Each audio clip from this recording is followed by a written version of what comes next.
வந்தால் வரவேண்டியது ஆணவம் அல்ல, பொறுப்பு வர வேண்டும். எதையும் துணிவாக டீல் செய்யும் கெப்பாசிட்டி வர வேண்டும்.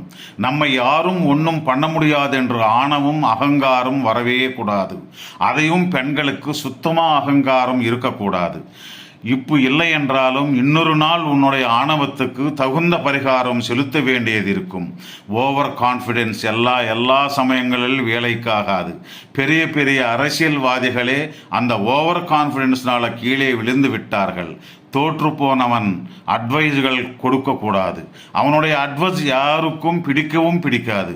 உன்னுடைய அட்வைஸ்கள் நல்லவை ஆனால் நீ எதற்காக தோற்று விடுவாய்? அட்வைஸ்கள் நிறுத்து, பிரசாந்தமாக இருங்கள். இருக்கிற அந்த மாஜி என்ற கௌரவமாவது கிடைக்கும். இல்லை என்றால் பாதாளத்துக்கு போக வேண்டியது இருக்கும். உன்னுடைய நாளென்று ஒன்று வரும். அப்போதுதான் நீ யாரென்று காட்டுங்கள். மீண்டும் சந்திப்போம் நண்பா.